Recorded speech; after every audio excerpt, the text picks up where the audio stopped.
Atención, porque estás a punto de conocer una de las historias más intrigantes, misteriosas y curiosas, además, del Tribunal del Santo Oficio de la Inquisición en Cartagena. Esta es la historia de Blas de Paz Pinto, el hombre que, según la Inquisición, menstruaba. Y sí, aunque parezca raro e inaudito, el documento sí dice que menstruaba.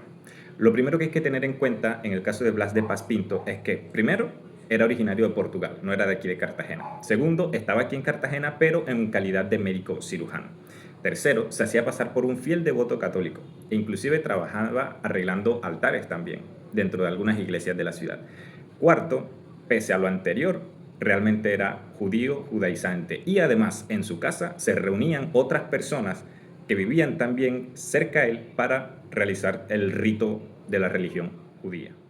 Ahora, si quizá no te sientes en contexto con las funciones del Tribunal del Santo Oficio de la Inquisición, te explico brevemente cómo funcionaba. El Tribunal del Santo Oficio de la Inquisición era una institución que básicamente, y aquí reduzco demasiado esas funciones, se encargaba de vigilar que todos los habitantes de la jurisdicción que estaba bajo su cuidado o bajo su observación fuesen unos fieles y buenos devotos católicos, obviamente con todo lo que esto implicaba hacer. Ahora bien, por obvias razones, cuando hablamos de ser un católico bueno y fiel, lo primero es ser católico. Los judíos no eran católicos. Por ende, allí ya había un roce entre su práctica religiosa y el Tribunal del Santo Oficio de la Inquisición. Asimismo, otras prácticas religiosas, tanto de origen africano como de origen indígena, como también de origen europeo, como la Reforma Protestante, por ejemplo, estaban al margen y era un tipo de objetivo militar por parte del Tribunal del Santo Oficio de la Inquisición. Por eso, muchos de los casos registrados en los documentos inquisitoriales son tanto de brujos, brujas, hechiceros, hechiceras, adivinos, adivinas, protestantes, judíos, musulmanes además, entre otros. Ahora bien, teniendo eso presente, volvemos otra vez al caso de Blas de Paz Pinto. Blas de Paz Pinto, como lo habíamos mencionado anteriormente, era originario de Portugal. Sin embargo, estaba acá en Cartagena, ejercía el cargo de médico cirujano, pero de fachada, superficialmente o de apariencia, practicaba el catolicismo para evitar la sospecha de que practicaba el judaísmo y así evitarse, obviamente, un proceso inquisitorial que sería algo sumamente complicado para esa persona. Ahora, lo curioso está en una frase que se menciona en algunos documentos referente a Blas. Primero, se habla de que le viene el mes como a mujer. Esto es una observación que se hace tras el periodo de análisis y de estudio de la persona. Cabe aclarar, la Inquisición, la palabra Inquisición viene justamente de esa etimología de inquirir, de investigar. Ahora bien, aquí se pone un poco más densa la cuestión. Cuando la investigación empieza a tomar su rumbo en contra de Blas, se dan cuenta de que Blas periódicamente sangra, lo cual es extraño para los inquisidores puesto que Blas era médico cirujano. Por ende, si tenía algún padecimiento, probablemente él hubiese intentado tratárselo.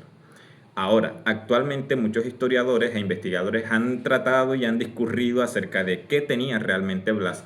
Unos decían que era hemorroides, otros que tenía algún padecimiento, o una hemorragia o alguna herida. No se sabe a ciencia cierta. Lo único que dicen los documentos es que uno dice que le viene el mes como mujer y otro documento dice que menstruaba. Ahora, muchas personas empiezan a testificar en contra de Blas de Paz Pinto. Ese era un paso normal en el quehacer inquisitorial. Una de esas personas que testifica en contra de él era otro descendiente de hebreos, llamado Diego López. De este Diego López, él tiene su historia muy particular y probablemente hablemos de él en otro video, puesto que decía que encontraba más placer en intimar con un hombre indígena enano que con las mujeres. Ahora bien, después de todo este caso bastante inusual de Blas, el Tribunal del Santo Oficio de la Inquisición le impone una condena o una sentencia a Blas. Primero, Blas se cobija bajo una figura legal que tenía el Tribunal del Santo Oficio de la Inquisición, que era la reconciliación. La reconciliación era básicamente abandonar la fe que se estaba practicando, que era considerada herética por el Tribunal de la Inquisición, y adoptar como propia la fe de la Santa Madre Iglesia Católica. Segundo, el tribunal también le impone a Blas el uso del San Benito. El San Benito era un traje que era un símbolo de escarnio público. Y tercero, lo destierran. Blas es desterrado perpetuamente de cualquier territorio que sea propiedad de los reinos de España. Lo cierto es que Blas de Paz Pinto pasó muchos días aquí, en este recinto, el Tribunal del Santo Oficio de la Inquisición de Cartagena.